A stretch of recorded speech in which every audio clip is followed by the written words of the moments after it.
This is one out of a jam jar you got here. The House of Mystery contains demons, angels, elementals, magicians, wizards, apparitions, adult language, and discussions. If you're easily offended, do not enter the House of Mystery. All right, then.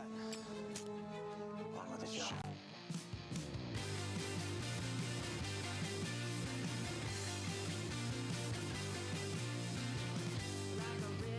All right, hello, welcome everyone to the House of Mystery, the John Constantine and Friends podcast. I am Michael, your host and curator of the House of Mystery. We are back. We have put on our big boy pants. We have changed our diapers. I've put a muzzle over David. No. The demon bisexual butler is here. Hello, David. How's it going, everybody? Okay, so we have taken another little brief hiatus to recompose ourselves. We received a lot of messages on our last discussion, none of them negative. Surprisingly, I expected an onslaught of, how dare you? How dare you, sirs? But instead, we got a lot of people in support of what we discussed, saying thank you for saying what I was thinking.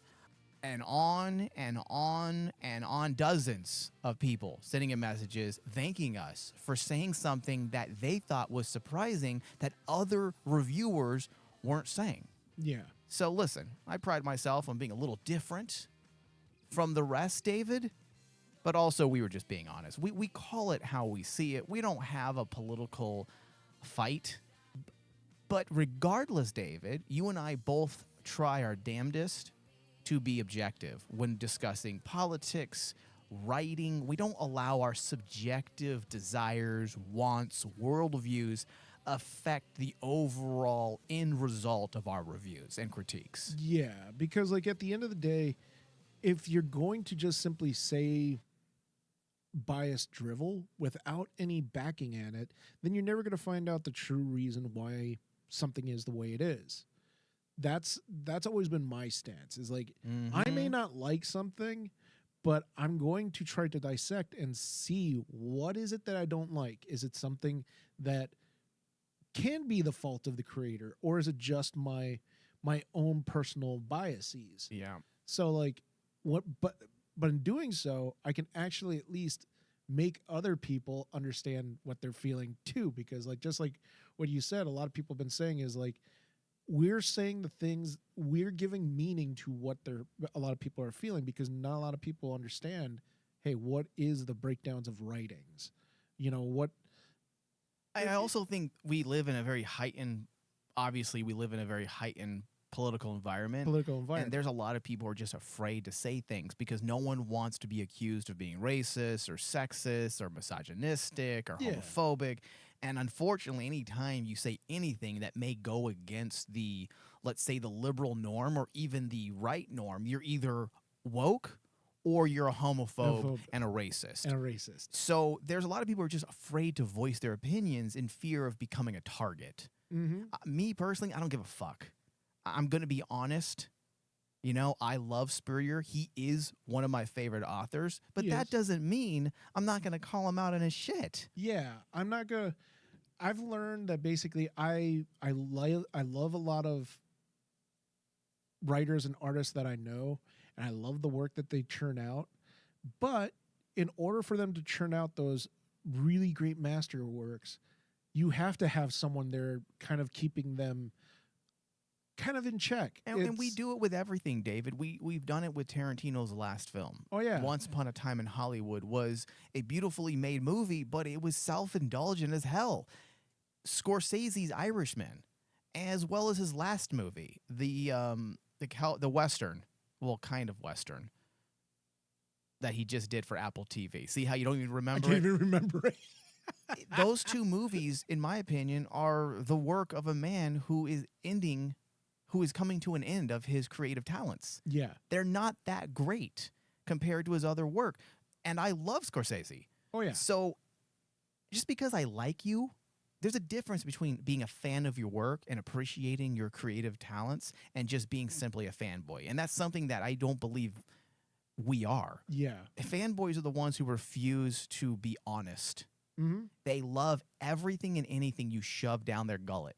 And that's just not me. And then the sad part is nowadays, even like I notice, like those same fanboys are the ones that when the person leaves the room, then they'll say, "Yeah, I didn't quite like that," and stuff like that. And they'll turn around and they'll like, slink away, saying like they don't want to say something negative about the person. I'm like going, no, that's the only way that us creatives can actually learn and get better. Yeah.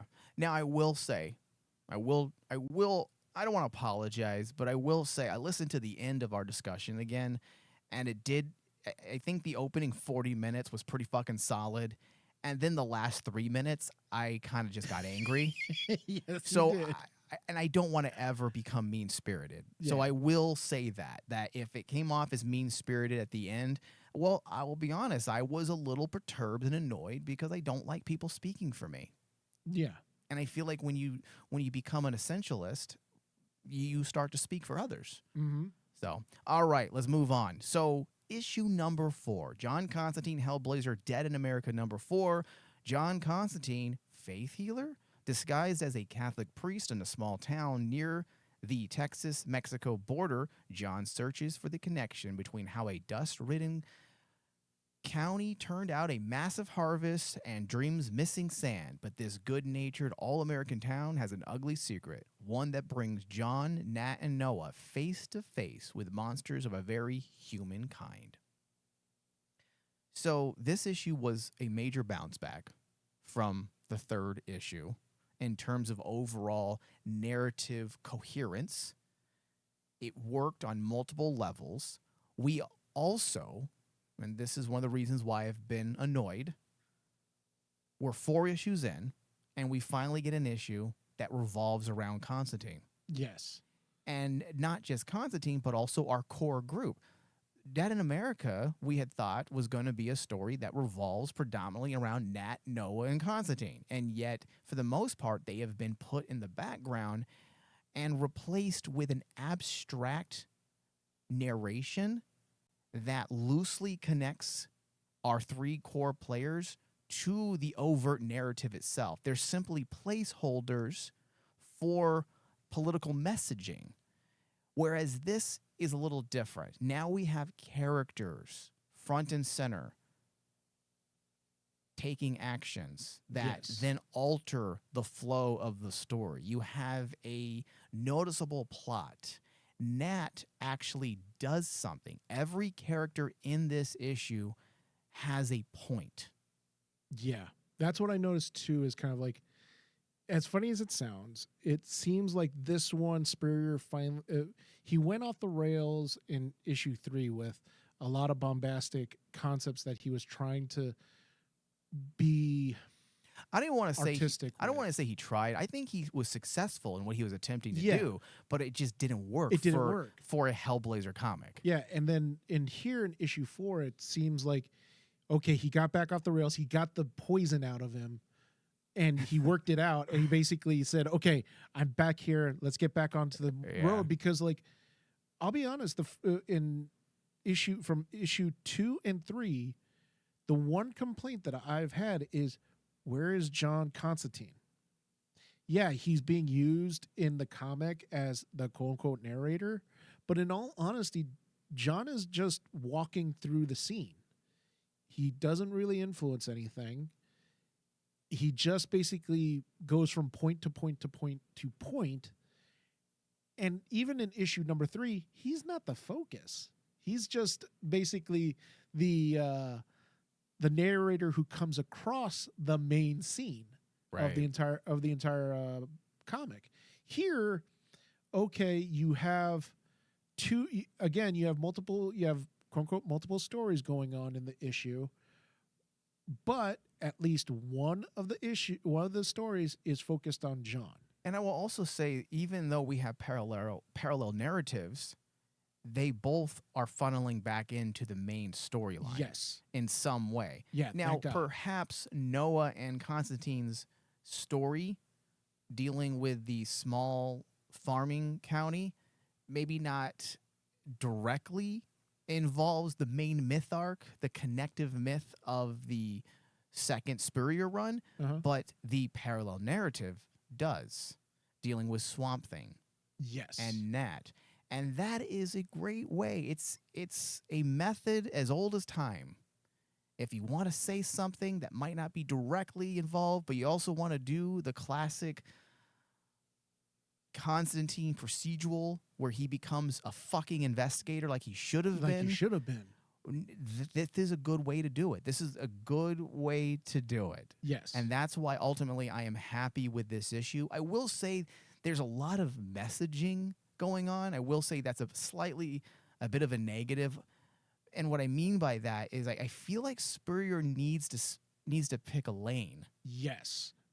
He's go ahead. Absolutely. It's kind of like the one thing that basically you pointed out just a second ago is like he has multiple stories going on. It's okay to have multiple stories, but it's also a bad thing when you have numerous stories all in one. Like, not necessarily stories, but like I guess you can call them narrative threads, almost. Yes, and possibly, you know what? Themes. Themes. I think is probably a better way to describe it. Because when you do that, when you have multiple things going on, all you are is just kind of regurgitating concepts on the page and hoping something sticks. And it's not focused. And it's not, and then exactly, you don't get any focus. You lose track of here's your one narrative, but you decided to throw up all these themes on it, and it's just covering up the entire narrative, and it gets lost. Well, that's probably the really the only negative I have about this issue. And I guess it's an issue that's not just exclusive to this particular issue, but it's probably something you can say is an issue with the whole entire 4 issues that we've read so far. He needs to pick a lane. Mm-hmm. You know, are we talking about American capitalism? Are we talking about American ideology and the process of myth making? Are we talking about environmental issues? Are we talking about rape culture?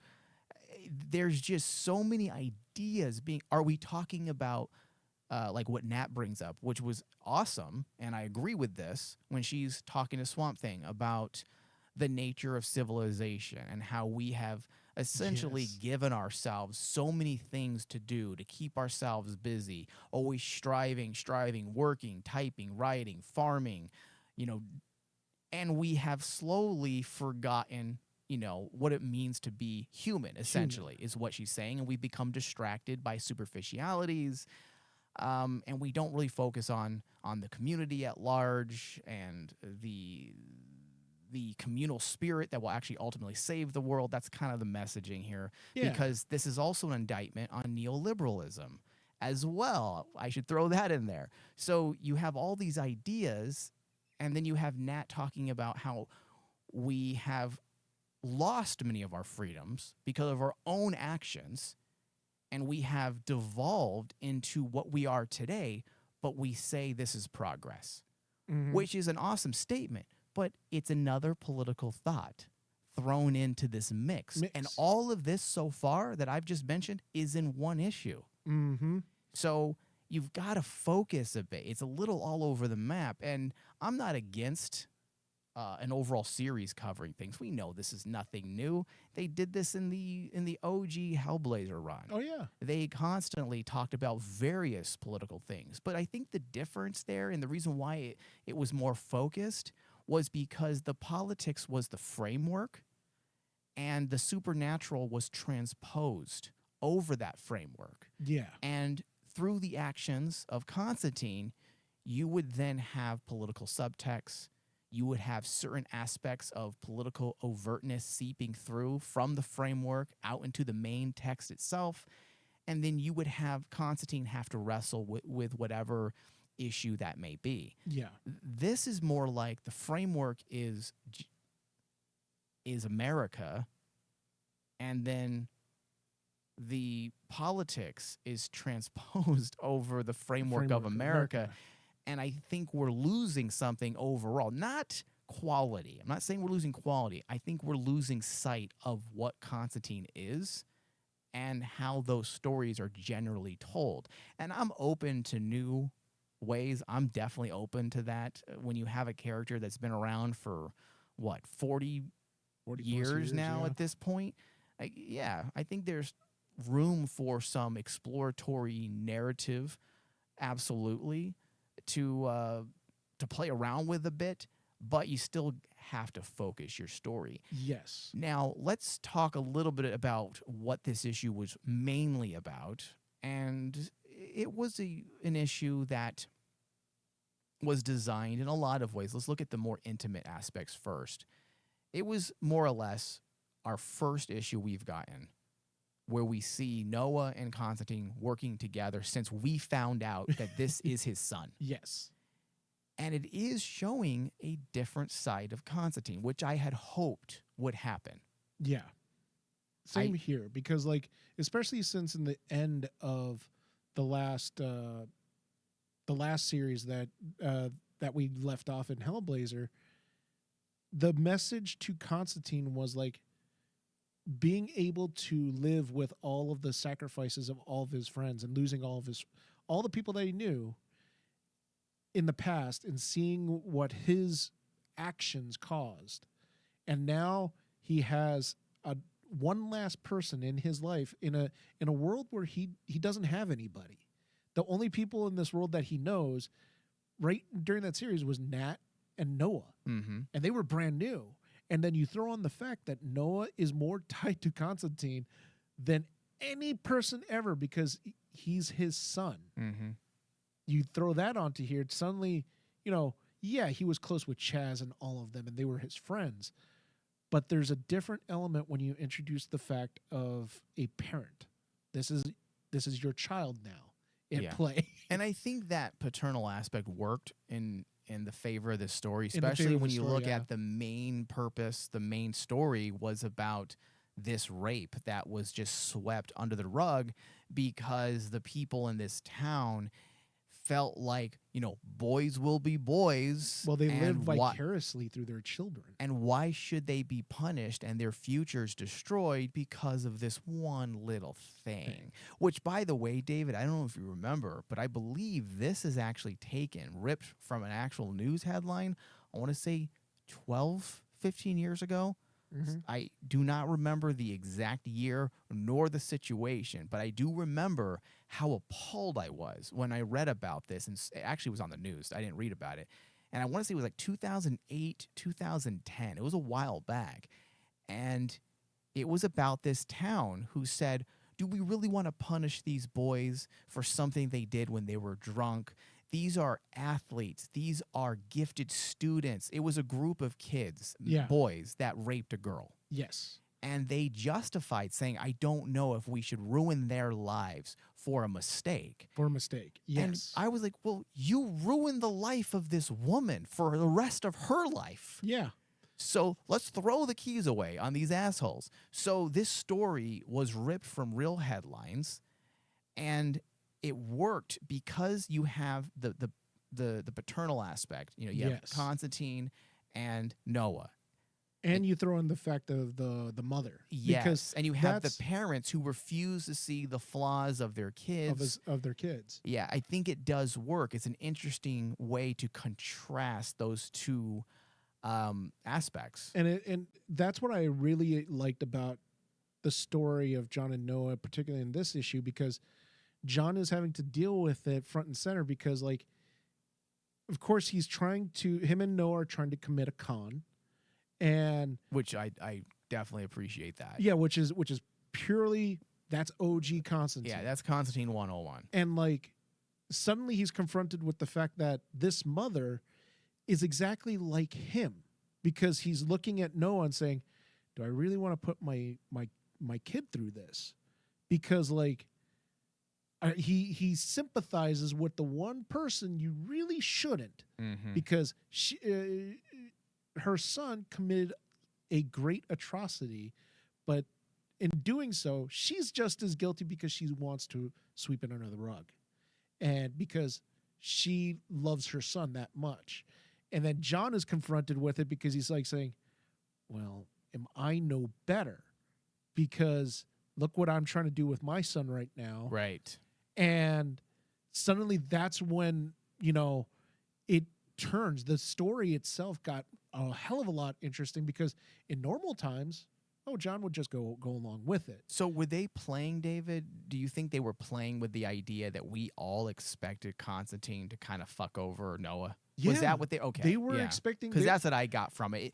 Because of what Swamp Thing said to Constantine, to Constantine and Nat about Constantine. Right, I had assumed like, oh shit, he's really gonna fucking do something to his kid. Yeah, motherfucker hasn't learned. And it was rewarding as a Constantine fan to see that it was actually the opposite. It was the opposite. And like, because the one thing that me and you have stated is like made us excited for Spurrier's run of Constantine is seeing Constantine change as a character. Because everyone has now stereotypes of Constantine. Yeah. Oh, he has to be the con artist. He's an asshole. He's an asshole. He's British, whatever. Hello. Hello. And Spurrier basically set out to say, no, I'm going to show him change. Constantine's going to progress after all these traumas he's been through. And now he's starting fresh. Yeah. He's starting with a blank check. Is he going to make the same mistakes that he did in the past? Well, and obviously, we all were like going, naturally, no. Constantine Wood is still a hero. And he's going to, quote unquote, make that hero's journey of saying, okay, I've learned my mistakes. I embrace my mistakes. That was the big thing. He embraced it by battling old man Constantine. But now what is he going to do with it? Okay, so you have Noah now. Are you going to take responsibility for this? And this is the first time in 4 issues, Mike, where you actually see Constantine do something.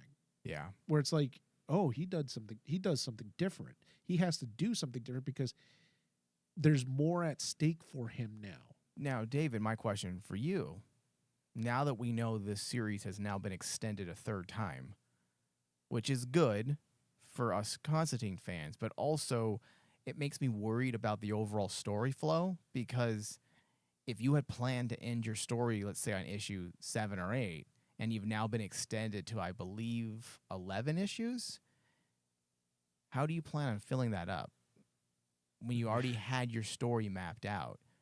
Is it going to be a lot of issue 3 type of madness? That's the thing I'm worried about. Okay, but that's not my point. That was just an afterthought. My question is, because Constantine made the right decision here involving his son, do we expect Constantine to flip-flop by the end? Will he do something that disappoints the reader? And should he, David? Should he, or is this a moment in true Constantine fashion? Because this is an actual Constantine story. This isn't DC Rebirth. This isn't the New 52 Constantine. This is the OG Constantine for all intents and purposes. Do we want to see him change in that way? Do we want him to finally make at least one really solid decision concerning a loved one? It depends on what side of the fence of the fan you are, because I actually thought about this after this. Is like, as a fan, I want to see Constantine make the right decision, right? Because I'm rooting for him as a character, right? But also, I'm the type of fan that says, no, Tiger does not change his stripes. And up to this point, John has sacrificed everybody in his life. Yeah. He sacrificed his family. He sacrificed his niece, which was brutal. So what's different, really? Yeah. Chaz is dead. Yeah. And then and even in the last season, remember the yuppie magician that that I loved and you hated. Oh yeah. He died. He got sacrificed. Of course, it wasn't by John's That wasn't doing. a bad thing, though. That was Noah's doing. But when you talk too much, that's what happens. Yeah, but still at the same thing, it comes full circle again that John will always end up losing someone close to him, and that's why I'm like going, if I were to predict how the story is going and how Spurrier's writing, I think John at the very end will make a good decision. Like he'll flip-flop, like what you said, right? Yeah. However, in this particular story, it's going to cost him probably Nat, because Nat's going to be the next one to go. Yeah, there's definitely going to be a price to pay. There's a price to pay. And I know Constantine likes to survive. He's definitely a survivor, and he will do anything to survive. But I don't know if... But I think this one's going to be different because I could see John hesitating and Nat making that decision and then being the one to sacrifice themselves for John. Yeah. And then, then you have John and Noah by themselves, and John again is confronted with this fact, I cannot fail my son now. Because I just lost another person. He's the last one up. You're going to take him away next? And that should be like the one constant thing that I loved about Constantine is he's constantly this guy that is the universe's like yellow shoes. He's this redheaded stepchild of the universe that the universe loves to stomp down and basically like just curb stomp with reality. But there is a point when you want to see the guy win one. And I think Noah's the one where you win one, where you go like, Constantine basically goes, no, I want to have this one win in my life where I have a son that I have a good relationship with.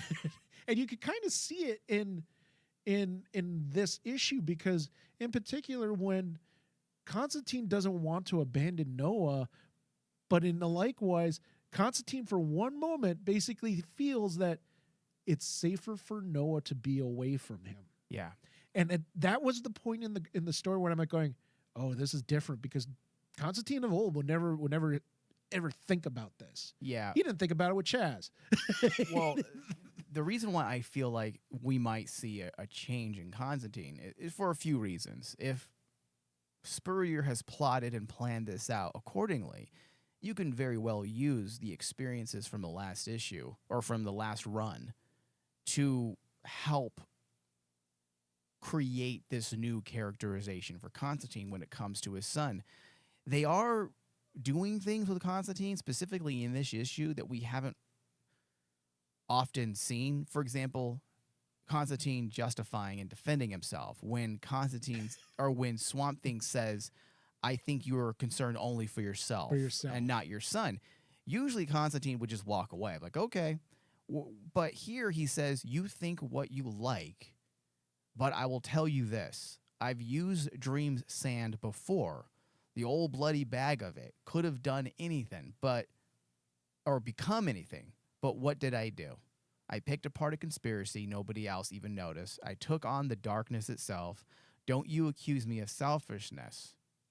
So, I don't think I've actually heard Constantine ever defend himself. Now, I've read every comic book ever made for Constantine, but it's been decades, so I don't remember everything. Yeah.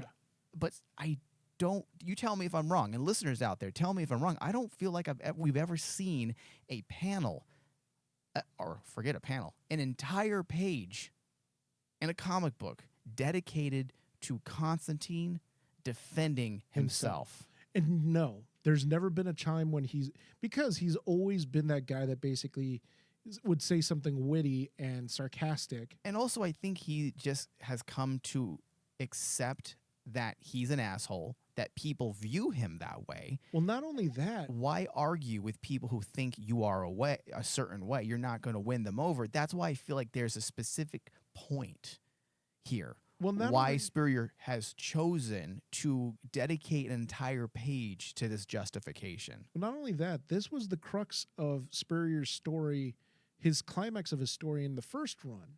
Because remember, the whole point what Old Man Constantine was trying to do to Constantine was he was trying to use Constantine for his own betterment.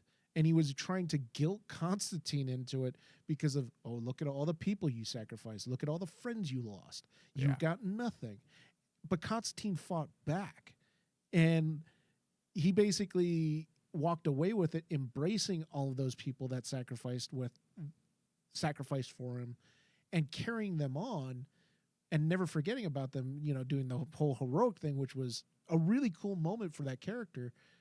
But now you're seeing the ramifications of that, because like old man Constantine would be just like what we said. If this was old Constantine from Hellblazer, he'd look at Swamp Thing, smile, shrug, and probably put his cigarette out on Swamp Thing and just walk away. Yeah. Here, Constantine is like, he's fed up. He's like, he's had to deal with a mental crisis, the last thing. And that's what I like, is the fact that at least Spurrier did not forget his story beats, because this is still a continuation from his run from the other Hellblazer run. Yeah, this is a strong issue for sure. There's a lot of great points being made. There's another interesting aspect. I like the Nat stuff a lot. I had some problems with her characterization. It doesn't make a lot of sense for Nat to speak the way she was speaking to Swamp Thing. She's a bouncer, Mike. She's a bouncer from a bar, and suddenly she understands the way of the world, and she's borderline, a borderline philosopher. And we're not saying that people can't be that way, but it just seems out of place. However, let's set that aside for a second. Yeah. Because we've already complained about things enough. Yeah. What she said to Swamp Thing was very intriguing, how she got him to let go of his resentment, because Swamp Thing, it was made clear in this issue that Swamp Thing does have the ability and power to assist them, but he refuses to.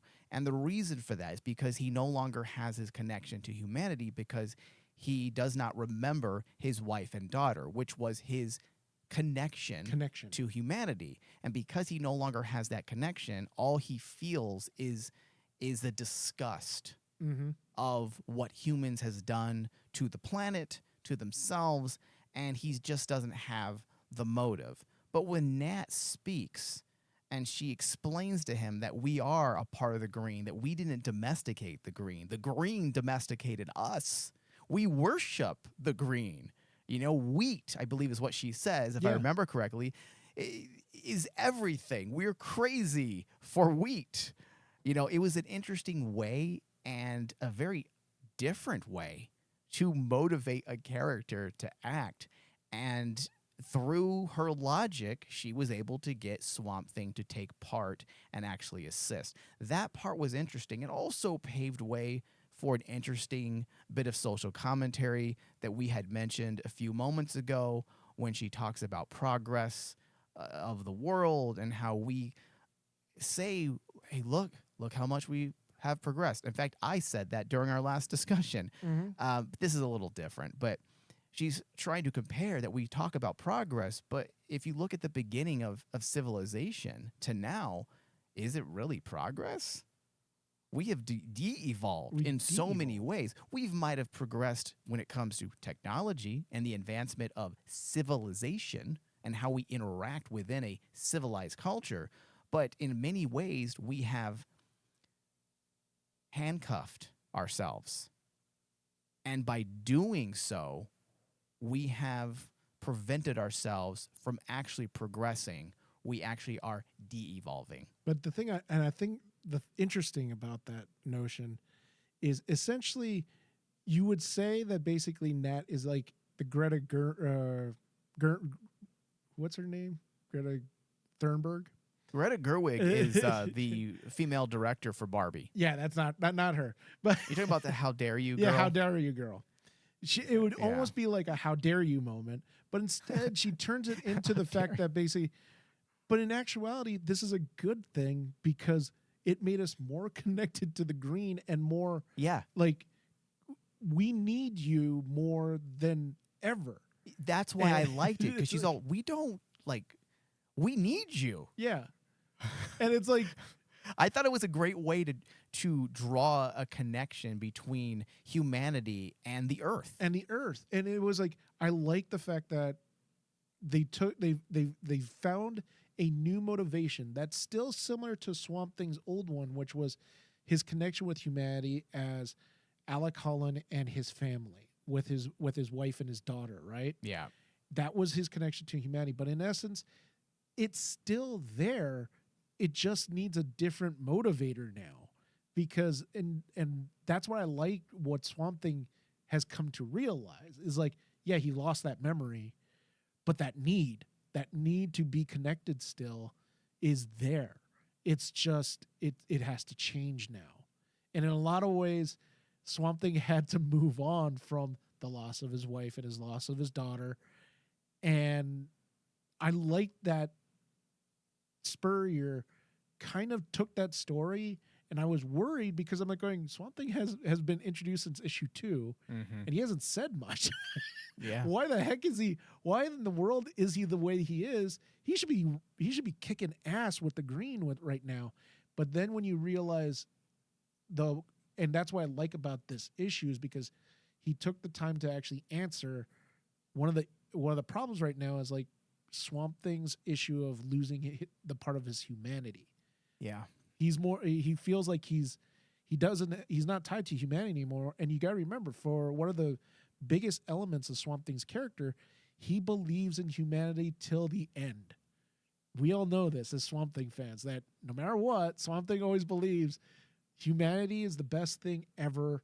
It is what will keep the world thriving.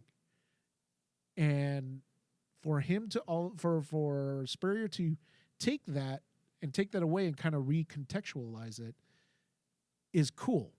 At least he gave us a reason, but now tying it to Nat and tying it to John Constantine in the current space, it connects to the story and it moves the story forward now. Now what is Swamp Thing going to do now when he's confronted by these 3 new concept gods that are coming for them? Well, David, that's why I say this issue is the best issue so far. And also, this probably should have been the first issue. Oh, by far. Because first or second. As I said at the beginning of the show, we're 4 issues in, and this really is the first issue to actually push the story forward. Yes. Which seems strange. We're 4 issues in, and we're just now nudging the story along. So that being said, I do hope that Spurrier gives us more issues like this. This is what I'm used to.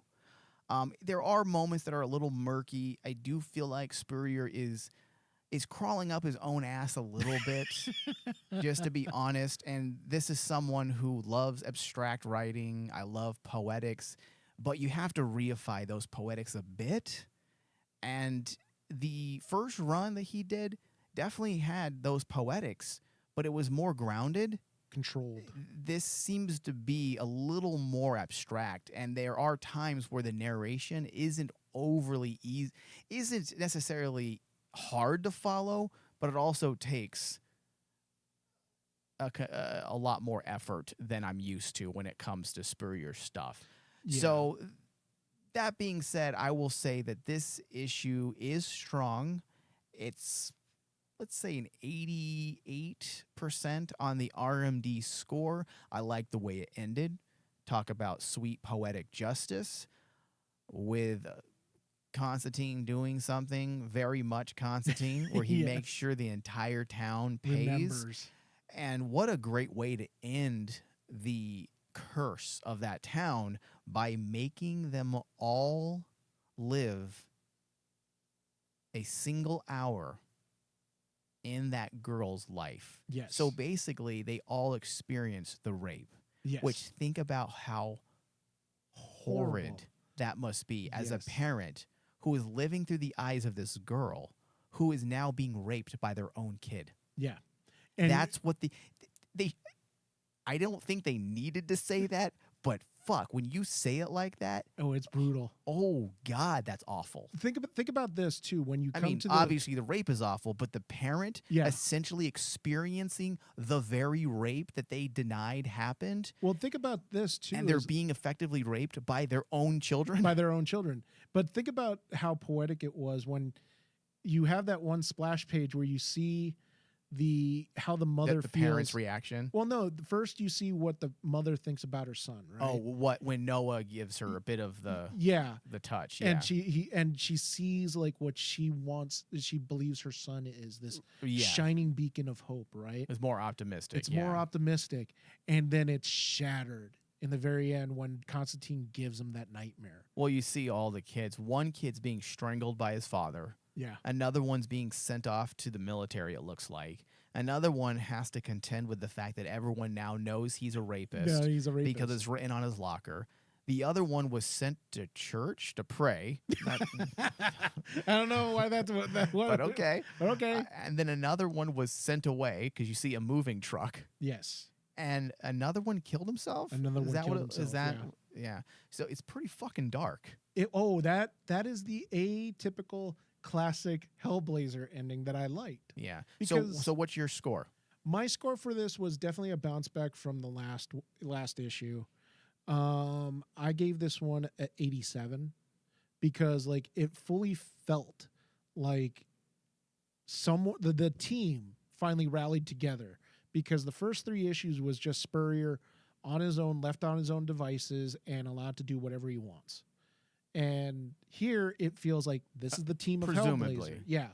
This is the team of Hellblazer now, reining it in and saying, okay, let's get back to our story. Let's get back to what we set since the first series and start moving the narrative forward, because you got through 4 issues and you barely move the narrative forward. That's why I think the editor, who was Chris Conroy, had to have actually finally got to Spurrier and say, I don't want to, get involved in your creative process, but you gotta get me moving forward a little bit. You're 4 issues in. Yeah. And thank God they gave us an extension, but I have a gut feeling they gave you the extension because they saw the writing on the wall and said, oh, wow, I don't think he's taking a while to get to his story, so we got to give him a couple more issues. I don't think they think that way. They think, oh, wow, this isn't being sold. We're going to cancel it. Or, oh, wow, this is being sold. We're going to give you an extension. I don't think there's a deep thought process from the editing side when it comes to story. I want to give them if the that's benefit the of the case, doubt. then there would be a lot more editing going on with some of the shitty comic books they're putting out. I want to give them the benefit of the doubt. Go ahead. I'm not. So ultimately, overall, it was a good return to form. I will say, once again, Spurrier must focus the story. It seems a little bit all over the place when it comes to his politics. Just pick a lane. Pick a lane. That's the beautiful thing about his first run. There was a single lane with a procedural flair to it. And it worked beautifully. Yeah. Why reinvent the wheel? Don't reinvent the wheel. And also, Spurrier, your politics aren't that important. You're not saying anything unique necessarily. Yeah. The way you say it is unique. But if you feel like you have this responsibility, I have to talk about this. I have a responsibility. Don't worry. There will be another 1,000 writers out there in the same week saying the exact same thing. And what I would say is basically just make it work for your story then. Exactly. That's it. That's it. Yeah. So that brings us to the end of our discussion. If you are new to our show, you can find all of our shows, past, present, and in the future, wherever you get your podcasts. Just search House of Mystery. Our preferred feeds are Apple Podcast and Spotify for their review and ratings systems and their algorithms. So please, if you haven't done so, give us a review, give us a ratings. Thank you, Dave. Thank you.